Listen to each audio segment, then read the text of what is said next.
تو یہ اس کی رفع کی حالت ہے. المسلم یہ واحد تھا، مذکر ہے، لہذا رفع اس کا کیسے ہوگا جی؟ پیش کے ساتھ ہوگا.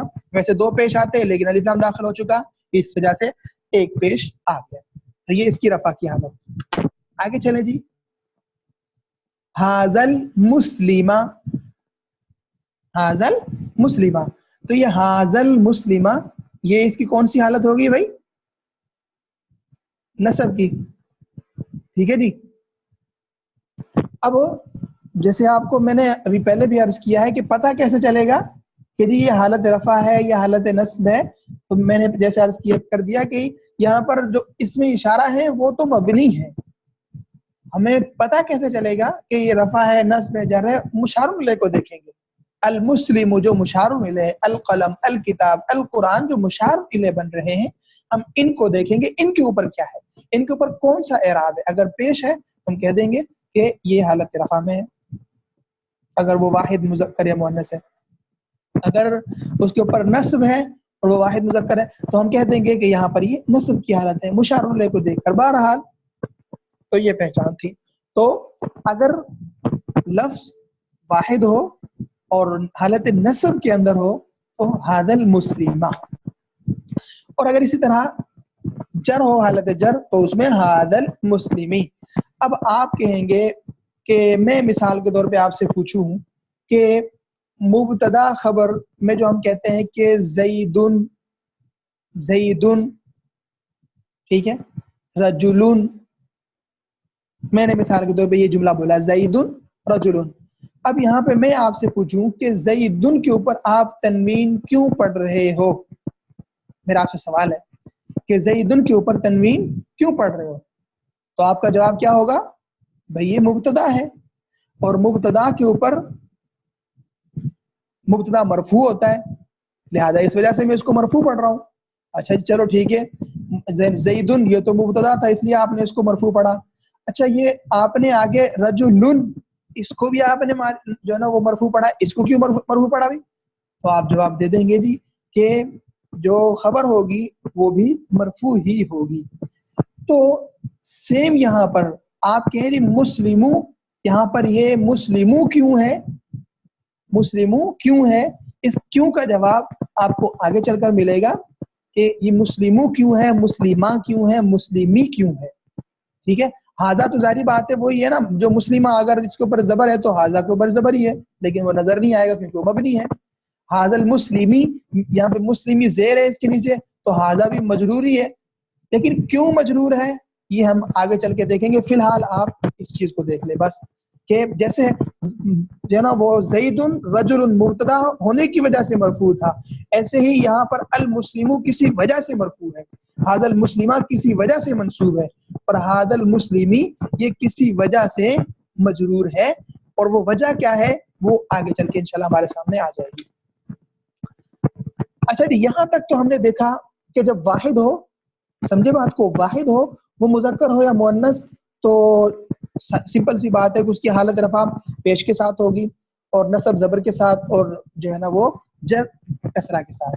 لیکن نمبر 2، اگر جو ہمارے پاس لفظ ہے یا ہمارے پاس جو اسم ہے، اگر وہ دو یا دو سے زیادہ جو اسم ہیں اگر وہ مثنیٰ ہو تو مثنیٰ کی رفع حالت کیسے آئے گی اس میں اشارہ کے اندر؟ ٹھیک ہے، تو وہ کیسے آئے گی؟ جو دیکھیں یہاں پر جیسے ہم نے اس میں اشارہ دیکھے تھے وہاں پہ تو مثنیٰ کے لیے ہم نے کیا استعمال کیا تھا جی؟ مذکر کے لیے حاضانی. اور یہ بھی آپ کو معلوم ہے کہ اس میں اشارہ مشار الیہ آپس میں مطابقت کا ہونا ضروری ہے، یعنی اگر وہ عدد وہ مثنیٰ ہے تو اس کا مشار الیہ بھی مثنیٰ ہونا چاہیے. وہی بات ہے، ایک ہی بات ہے. تو یہاں پر بھی حاضان المسلمانی یہ تو تھی اس کی رفع حالت، حاضانی الف نون یہ اس کی رفع حالت، المسلمانی الف نون یہ بھی. بہرحال آگے چلیں. اب اگر مثنیٰ ہو اور اس کی نسبی اور جری حالت کیسے آئے گی وہ بھی آپ کو معلوم ہے کہ یا نون کے ساتھ اور اس سے پہلے زبر ہوگا، یعنی مسلمینی کے ساتھ، حاضین المسلمینی. اور یہ بھی آپ کو معلوم ہے کہ حاضینی ہم نے کیوں پڑھا ہے، یہ بھی آپ پیچھے اس میں اشارہ کی تختی کے اندر دیکھ چکے ہیں کہ مثنیٰ کے اندر یہ حاضینی پڑھا جائے گا. حالت جر کے اندر زین المسلمین بالکل وہی ہوگا، یعنی حالت جر اور حالت نصب مثنیٰ کی ایک ہی ہوگی. حالت جر اور حالت نصب وہ دونوں ایک طرح کی ہیں. ہذین المسلمین دونوں صورتوں میں. اچھا جی، اس کے بعد میں آپ کا جو ہے نا وہ مائک آن کرتا ہوں. آخری جو جمع ہے وہ آپ مجھے بتائیں گے تاکہ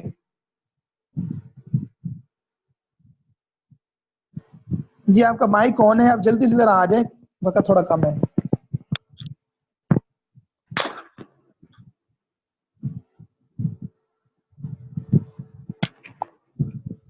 اچھا جی عبداللہ صاحب، میں آپ سے سوال کرنے لگا ہوں. سوال میرا آپ سے یہ ہے کہ دیکھیں آپ کے سامنے میں آپ سے پوچھتا ہوں کہ یہاں پر جیسے ہم نے حالت رفع واحد کی بنائی ھذا المسلم، اسی طرح ہم نے مثنیٰ کی رفع حالت بنائی ھذان المسلمانی. تو میں آپ سے سوال یہ کرتا ہوں کہ اگر جمع ہو، ٹھیک ہے، اس میں اشارہ ہم جمع لائیں اور تو اس کا مشار الیہ کیسے آئے گا اور کس شکل کے اندر آئے گا، آپ اس کی مثال بنائیں گے. میں یہ کہتا ہوں یہ مثال کے حضرت طور پر یہ مسلمان ہے، میں کہتا ہوں یہ مسلمان. جی جی ہؤلاء المسلمون. ماشاء اللہ جی، یہ رفع حالت ہوگی. حالت نصبی کیسے آئے گی جی اس کی؟ اس کی جمع کی حضرت ہاں جی بالکل جمع کی. حضرت میرے ذہن میں نہیں آ رہا اس وقت. تو سوچ لیں نا، سوچ لیں. یہ تو صرف ایک فرق تھا کہ جو ہم نے مثنیٰ کی جو نسبی جری حالت تھی وہ یا نون کے ساتھ تھی، لیکن اس سے پہلے زبر تھا. جمع کے اندر میں نے آپ کو بتایا تھا یا نون ہی ہوگا لیکن اس سے پہلے زیر ہوگا. اب سمجھ گئے ہوں گے آپ.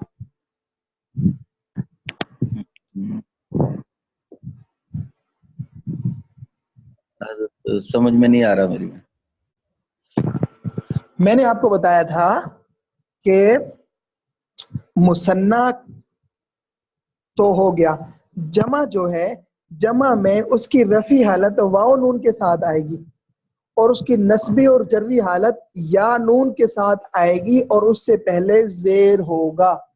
مثال کے طور پر ہؤلاء المسلمین. جی ہاں ہؤلاء المسلمین.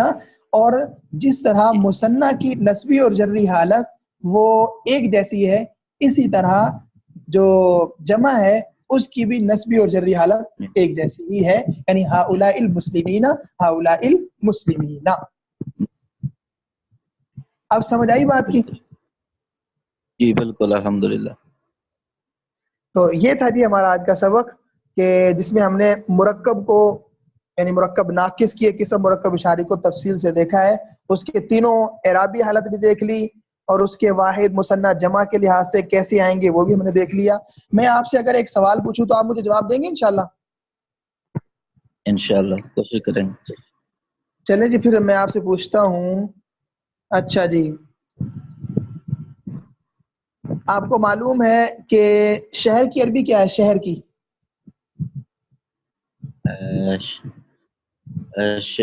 بلدون. جی ہو ٹھیک ہو گیا.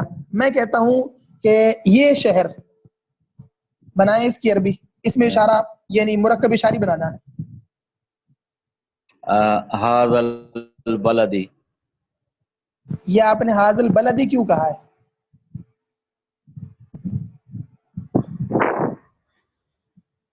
حضرت کس لحاظ سے؟ آپ نے کہا نا ھذا البلد. جی میں پوچھ رہا ہوں ھذا البلد آپ کیوں کہہ رہے ہیں؟ بلکہ ھذا البلد آئے گا. جی فی الحال تو آپ اس کو ھذا البلد ہی رکھیں.